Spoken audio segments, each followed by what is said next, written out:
We need to talk about a stock that has been beaten down over and over again in 2021. It's a stock that many of you out there own, including myself, and that is Tattooed Chef, ticker TTCF. It is currently 4:30 a.m. here, but I am committed to this new upload schedule every Monday, Wednesday, and Friday, so make sure to turn on those notifications, and if you're new here, hopefully I can get you to subscribe with this video and the research I provide. Since the start of 2021, this stock is down nearly 32%, and over the past year, it's virtually flat, down just 1.6%. And for the sake of full transparency, which I think is really important for any finance creator, I do own 506 shares of Tattooed Chef in my main public portfolio, and that portfolio does in fact make up the majority of my investments in the stock market, and I am down 17% on that position with a cost basis of $19.33 per share. So is TTCF now a buy, sell, or hold after dropping 25% from their recent high? Much of the drop in that move coming from their recent Q2 report on August 12th. Here's my honest opinion. Let's do it.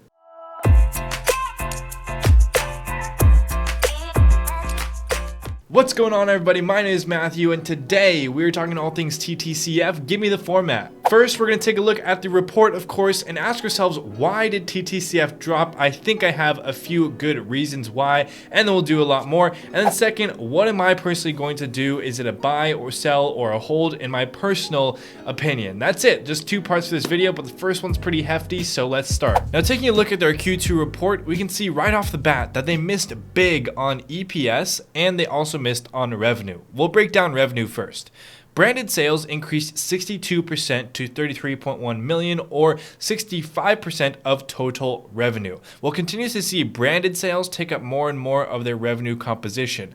By the end of the third quarter, they did expect TTCF products in 12,000 plus retail stores, which exceeds the previous goal of 10,000 stores. So that's actually really good news. Another piece of good news from the Q2 earnings call is that according to recent studies, Tattooed Chef has more than doubled their US brand awareness from 6% to 15%, and purchase consideration for their product is approaching the levels of competitors who have been in the market for years. So as far as becoming a household name goes, TTCF is making its way. Between their 4 manufacturing facilities, including their recent acquisition of Foods of New Mexico, Tattooed Chef now has the capacity to achieve over 500 million in revenue. But remember, their 2021 guidance for revenue remains between 235 and 242 million. So that $500 million production capacity does not really come into play yet, nor will it for a while. And to spend a bit more time on the Foods of New Mexico acquisition, that was one that they definitely needed, because you could see there were a lot of photos of empty shelves all over the nation for TTCF products, and there's, as much as a bull as you want to be, there's just no way that it was that sold out all over the country. There had to be some sort of supplier fulfillment issue, and then boom, they come in with this acquisition, which I think was a great move for a couple reasons. The acquisition was crucial because, again, not only for fulfillment, but also because it's meant to accelerate their expansion outside of the frozen food aisle and into refrigeration and ambient products like snacks and bars. Personally, when I started investing into TTCF in early 2021, one of my biggest catalysts going into this year was their expansion into ambient products. In fact, in an interview that I saw with Sam Galletti, the CEO of Tattooed Chef, that was posted in December of 2020, he said that we should expect offerings of ambient products from Tattooed Chef by the end of the first quarter of 2021. I think that in the next probably 60 to 90 days, we'll be finished with our first ambient item. We're not an ambient manufacturer, so we will need to work with the co-packer in that regard. I would imagine first quarter next year, we'll start to introduce our first ambient item to the market, but then how long it takes to get on shelf, it depends who that retailer is. But now here we are going into Q3, and they're telling us to expect refrigerated and ambient products later this year or early next year. Not quite as early as Q1 2021 as expected. So objectively, Tattooed Chef is a bit late here, at least based on their expectations previously set in late 2020, and ambient products is again a catalyst for their revenue growth. So it's going going to be important that they're able to execute on that sooner than later, especially considering the fact that their revenue did drop quarter to quarter, but year over year, the revenue growth is still significant. So yeah, as I was saying, looking again at revenue, it was just $50.7 million for Q2, which was, yes, a 45.9% increase year over year, which is huge, but it was a decrease quarter over quarter. In Q1 of 2021, they generated higher revenue of $52.7 million at a 59% year over year growth rate. And yes, normally you'd want to focus more on the year over year number, but Tattooed Chef is meant to be in this hyper growth mode right now, and comparing quarter to quarter allows me to monitor that much more closely. We can also see a slowdown on branded products revenue when looking at Q1 versus Q2. In Q2, branded products grew 62% year over year, which is still incredibly fast, do not get me wrong. But in Q1, it grew 105% year over year. Now, with this said, there are definitely some things that can explain this slowdown, such as seasonality or the fact that Tattooed Chef is kind of like an inverse or a negative reopening play. You see, as the world sort of reopens, people go out to restaurants. They start eating out more than they did when we were still indoors, and they miss the ambiance. They miss having food cooked for them by professionals, and therefore they purchase less frozen food.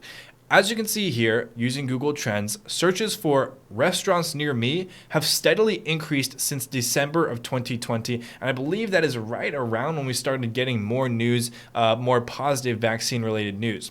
And if we look at the trend for the past 5 years, searches for restaurants near me recently hit all-time highs, and that is a clear sign of PUD, or pent-up demand. I don't know if that's a thing. I kind of just made it up. Maybe it is a thing. If it is, cool. But again, higher demand for restaurants lowers the demand for frozen foods, in my personal opinion. So here's a clip kind of explaining that correlation. And it's kind of hard to tell since there's so many more searches for restaurants near me than frozen foods, but if you put them over each other, you can see these tiny spikes here for frozen foods. It usually spikes when there's a downtrend or dip in restaurants near me. So they're inversely kind of correlated. Not necessarily causation, but correlation, I say potentially, because there's a dip here, then right at the bottom of the dip, there's a spike in frozen foods. There's a dip here, spike in frozen foods. It starts to dip here, spike in frozen foods, right? These tiny little bumps.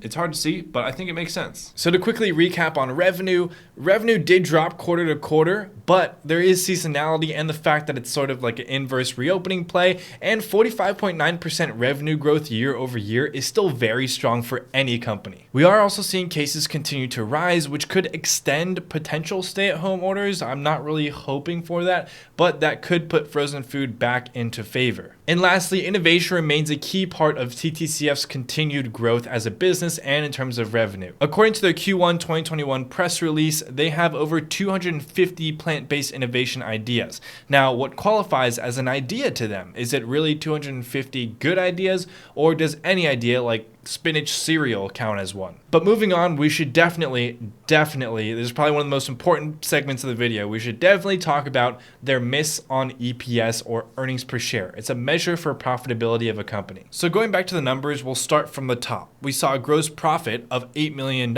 with a gross margin of 15.7%. This is much lower than their 26% gross margin in Q1. And they saw a net loss of $53.2 million.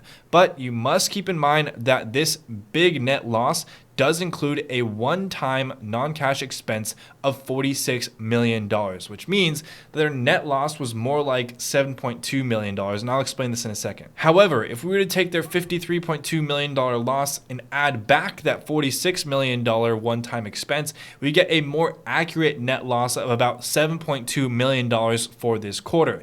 And with that, we can figure out EPS by dividing that net loss by the weighted average diluted shares outstanding, or I guess you can think of it as shares. Let's not make it too complicated. Divide their net loss by the number of shares for Tattooed Chef out there in the stock market. That's 81.98 million according to their Q2 report here.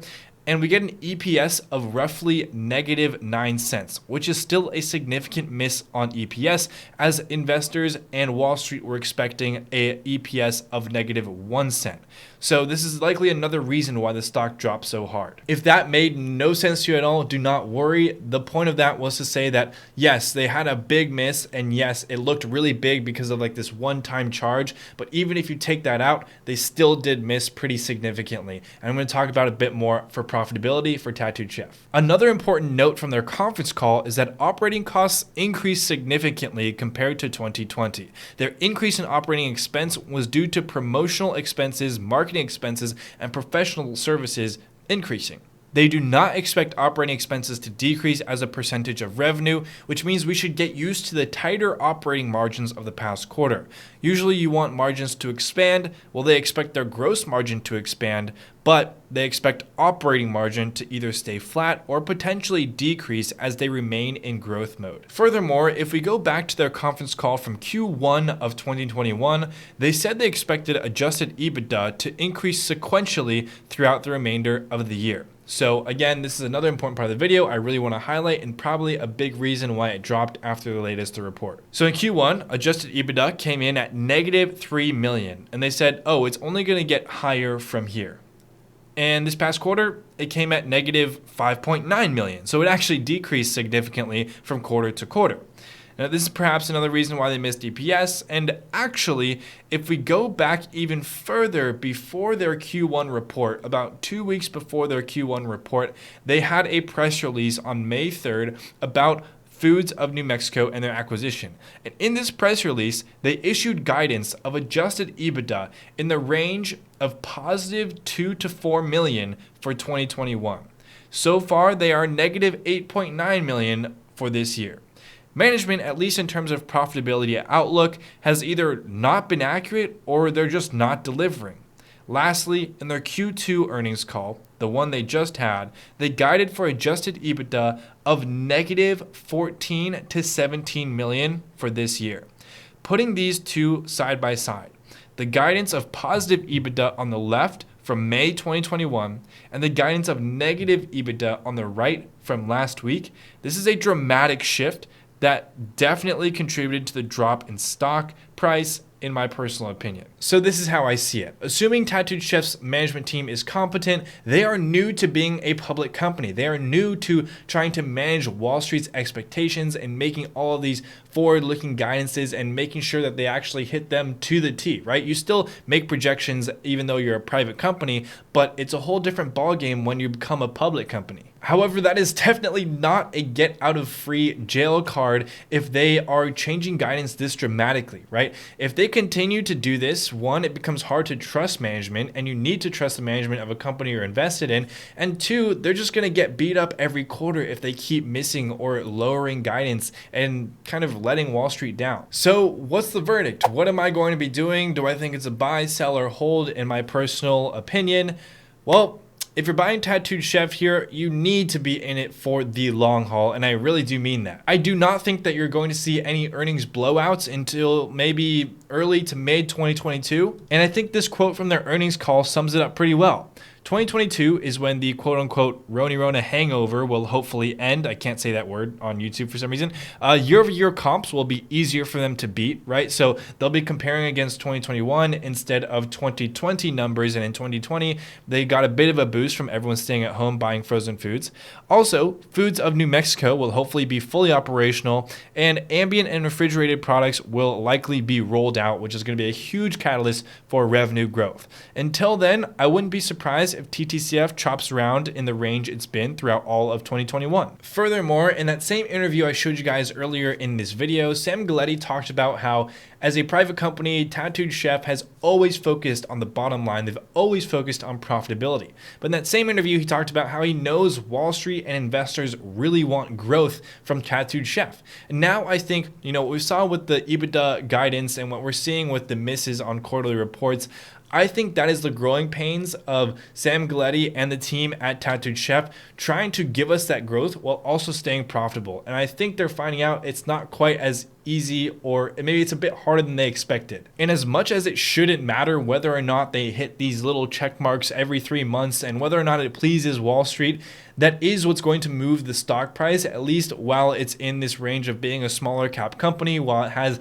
less analysts on it. And right now, it needs to be able to manage those those expectations so it doesn't get obliterated every 3 months. So with that said, personally, I think it is a hold. I think it's a hold right now. And what I'm going to be doing with my position is probably holding on until at least early to mid 2020, unless something before that goes completely wrong in a very bad direction. I bought up this position pretty quickly, which means I bought up the amount of shares that I would have reasonably wanted already. So I really have no reason to add here. And also with the shakiness of the previous quarter, I would like to just observe and see what management does for the next couple of quarters. Right now, it's probably not my highest conviction stock, which is another reason why I probably don't want to add any more to it. It's already a sizable position in my portfolio, but I hope you guys appreciate my unbiased, honest, and as objective as possible analysis of their most recent quarter and why it dropped afterwards. If you didn't know already, over at Investor Community, we are doing a case study on Palantir, going from ground zero